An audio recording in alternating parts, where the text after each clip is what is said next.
Ini adalah sebuah long life story. Ini adalah sebuah cerita seumur hidup. Kita memulai dari mana dan akan berakhir di mana. Kita sudah bahas banyak banget kemarin dan saya coba sedikit cerita ya. Dulu saya itu mengembangkan mengembangkan potensi saya untuk ngomong di depan publik. Padahal saya sama sekali nggak tertarik untuk ngomong di depan publik. Saya kan asosial dulunya. Nah, tapi ketika saya masuk Islam, saya berpikir bahwa para ustadz-ustadz ini nggak selama-lamanya akan hidup. Maksudnya ya suatu saat nanti mereka pasti akan diganti. Dan nggak usah nunggu mereka sudah nggak hidup lagi, nggak usah. Tapi saat mereka hidup aja itu banyak sekali kondisi di mana mereka tuh harus dibadalin. Mereka tuh harus diganti. Mereka tuh harus ya karena sakit kah, karena mereka misalnya hujan kah, atau misalnya mereka punya anak sakit dan segala macam. Niat saya cuma satu, kalau para ustadz ini sakit, saya mau jadi badalnya. Maka minimal saya harus menguasai satu materi tertentu, kan gitu. Nah, maka dari situ awalnya.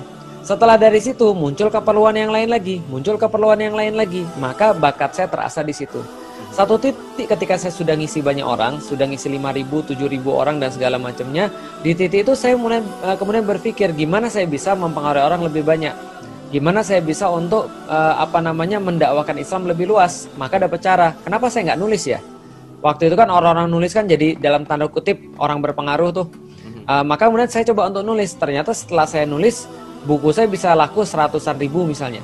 Maka saya pikir kayaknya bagus nulis. Tapi lama-lama saya mikir, ada nggak sih yang lebih bagus daripada nulis? Kenapa kita nggak menghasilkan penulis? Kenapa kita nggak menghasilkan orang ilustrator? Kenapa kita nggak menghasilkan saya yang lain?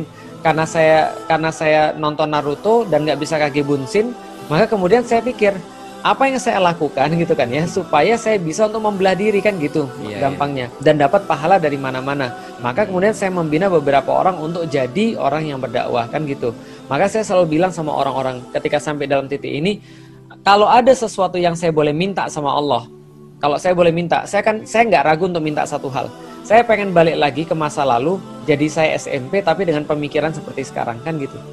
Jadi saya pengen balik lagi ke SMP tapi pemikiran saya seperti sekarang. Jadi saya minta extending waktu. Pernah ngerasa kayak gitu tuh. Tapi kan nggak bisa. Iya benar. Nah, akhirnya yang bisa kita lakukan adalah membina anak-anak yang lebih muda untuk bisa berdakwah supaya mereka bisa memberikan kita aliran pahala kan gitu. Nah, ini namanya adalah long life. Saya nggak tahu apakah saya akan berhenti sampai di sini atau saya akan menemukan kontribusi saya yang lebih terbaik dalam Islam. Artinya peran saya itu berubah-ubah, tapi tetap dalam dakwah.